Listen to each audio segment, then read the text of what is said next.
Stock മാർക്കറ്റിൽ invest ചെയ്യുന്ന retail ഇൻവെസ്റ്റേഴ്സിന്റെ 80% profit കൊണ്ടുപോകുന്നത് ബ്രോക്കേഴ്സും ഗവൺമെന്റും ആണെന്ന് കാണിക്കുന്ന ഒരു സ്റ്റഡീസാണ് നമ്മളിവിടെ ഡിസ്കസ് ചെയ്യുന്നത്. ഇപ്പം നമ്മളൊരു 10 lakh rupees ഇൻവെസ്റ്റ്മെന്റ് സ്റ്റാർട്ട് ചെയ്ത് കൂട്ടിയോ, നമുക്ക് 26% റിട്ടേൺ ജനറേറ്റ് ചെയ്യാൻ പറ്റിയാൽ ഏകദേശം 3 വർഷം കൊണ്ട് നമ്മൾ ഇൻവെസ്റ്റ് ചെയ്ത എമൗണ്ട് ഡബിൾ ആവും.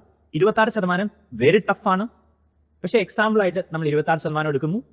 അങ്ങനെ നോക്കിക്കഴിഞ്ഞാൽ നമുക്കൊരു 30 വർഷത്തെ ഇൻവെസ്റ്റ്മെന്റ് പീരീഡ് ഉണ്ടെങ്കിൽ ഈ 30 വർഷത്തിൽ 10 പ്രാവശ്യം അല്ലെങ്കിൽ 10 ടൈംസ് നമ്മുടെ ഇൻവെസ്റ്റ്മെന്റ് ഡബിൾ ആകും. ഇപ്പോൾ 10 lakhs സ്റ്റാർട്ട് ചെയ്ത് കഴിഞ്ഞാൽ ഫസ്റ്റ് ടൈം അത് 20 lakhs ആകും, പിറ്റത്തെ ഡബിൾ അത് 40 lakhs ആകും, 80 lakhs ആകും, നാലാമത്തെ double let's A round of two 1.5 crore ആകും, അഞ്ചാമത്തെ ഡബിളിൽ 3 കോടി ആകും, ദെൻ 6 കോടി, 12 കോടി, 25 കോടി, ദെൻ 50 കോടി, 9ാമത്തെ ഡബിൾ, 10ാമത്തെ ഡബിൾ, 30ാം വർഷം അത് 100 കോടിയാണ്. ചിലപ്പോൾ നിങ്ങൾ പല വീഡിയോയിൽ ഇത് കേട്ടോ. അതിനകത്ത് 1% നമുക്ക് ബ്രോക്കറേജ് കൊടുക്കണം, 12% നമുക്ക് എന്ത് കൊടുക്കണം, ഇൻകം ടാക്സ് പേ ചെയ്യണം. അപ്പോൾ നമ്മുടെ നെറ്റ് വർത്ത് എന്ന് പറയുന്നത് 86 കോടി, ലെറ്റ്സ് 85 കോടി അല്ലെ 80 കോടി എന്ന് കൂട്ടിക്കൂ. അത് വലിയൊരു ഹ്യൂജ് എമൗണ്ട് ആണ്. ഇനിയുള്ളതാണ് ഏറ്റവും വലിയൊരു ഷോക്കിംഗ് ന്യൂസ് എന്ന് പറയുന്നത്, കഴിഞ്ഞ 100 വർഷത്തെ ഇൻവെസ്റ്റേഴ്സിന്റെ ഇൻവെസ്റ്റ് ചെയ്ത ഹോൾഡിംഗ് പീരീഡ് എടുത്തു കഴിഞ്ഞാൽ 7-8 വർഷം ഉണ്ടായിരുന്ന ഇൻവെസ്റ്റ്മെന്റ് ഹോൾഡിംഗ് കഴിഞ്ഞ് 30 വർഷമായിട്ട് കുറഞ്ഞ് വന്ന് ഇപ്പം 5 മാസമുള്ളതാണ് പറയുന്നത്. അപ്പോൾ ഒരു എക്സാമ്പിളായിട്ട് പറയുകയാണെങ്കിൽ നമ്മൾ ഒരു വർഷം 2 പ്രാവശ്യം ഷെയർ ഷിഫ്റ്റ് ചെയ്തു കൂട്ടിക്കുക ഇൻവെസ്റ്റ്മെന്റ്. അപ്പോൾ വാങ്ങിക്കണം വിൽക്കണം, വാങ്ങിക്കണം വിൽക്കാം. അപ്പോൾ നമ്മൾ 10 lakhs സ്റ്റാർട്ട് ചെയ്തു, ആ വർഷത്തിന് അവസാനം 2,60,000 പ്രോഫിറ്റ് ആണ് കൂട്ടിക്കൂ. പക്ഷേ 4% നമ്മൾ ബ്രോക്കറേജ് കൊടുക്കണം, വാങ്ങിച്ചപ്പോൾ ഒന്ന് വിറ്റപ്പോൾ ഒന്ന്, അങ്ങനെ 2 പ്രാവശ്യം എന്ന് പറയുമ്പോൾ 4%. അപ്പോൾ അത് ഫുൾ എമൗണ്ടിനെ കൊടുക്കണം.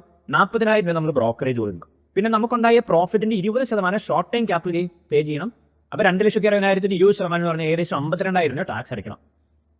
അതെല്ലാം കഴിഞ്ഞ് 10ാമത്തെ വർഷത്തിന് അവസാനം നമുക്ക് എത്ര രൂപ ഉണ്ടാകുന്ന അറിയാം? കേവലം 10 കോടി രൂപ മാത്രമേ ഉണ്ടാവുള്ളൂ എന്നുള്ളൊരു റിയാലിറ്റി നമ്മൾ മനസ്സിലാക്കിയിരിക്കുക.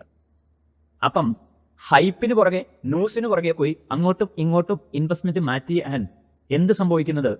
നമ്മുടെ റിട്ടേൺ കുറഞ്ഞു പോകുന്നുള്ളൊരു റിയാലിറ്റിയാണ് നമ്മൾ മനസ്സിലാക്കിയിരിക്കുന്നത്.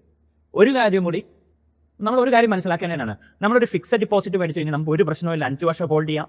നമ്മളൊരു ലാൻഡ് അല്ലെങ്കിൽ ഒരു കൊമേഴ്ഷ്യൽ ബിൽഡിംഗ് മേടിച്ചു 10 വർഷവും 20 വർഷവും നമ്മൾ സിമ്പിളായിട്ട് ഹോൾഡ് ചെയ്യും. നമ്മളൊരു ഇൻഷുറൻസ് പോളിസി മേടിച്ചു, അത് ഇൻവെസ്റ്റ്മെന്റ് അല്ലെന്ന് നമുക്കറിയാം, പക്ഷേ 15 വർഷത്തേക്ക് നമുക്ക് വെയിറ്റ് ചെയ്യാം. പക്ഷെ നമ്മളൊരു ഷെയർ മേടിച്ചു കഴിഞ്ഞാൽ നമുക്ക് ഒരു പേഷ്യൻസും ഇല്ല. അപ്പോൾ ഇൻവെസ്റ്റ്മെന്റിൽ വിജയിക്കേണ്ട ഫസ്റ്റ് മന്ത്ര എന്ന് പറയുന്നതും എന്താണ്? പേഷ്യൻസ് ഡെവലപ്പ് ചെയ്യാന്നുള്ളതാണ്. സിമ്പിൾ ഒരു എക്സാമ്പിൾ പറയുകയാണെങ്കിൽ 10,000 രൂപ നിങ്ങൾ ഇൻവെസ്റ്റ് ചെയ്യുക, എല്ലാ മാസവും നിഫ്റ്റി ഫണ്ടിൽ 15% റിട്ടേൺ ജനറേറ്റ് ചെയ്യാറുണ്ട് എങ്കിൽ 30ാം വർഷത്തിന് അവസാനം നിങ്ങൾക്ക് 5 കോടി രൂപ നെറ്റ് വർത്ത്.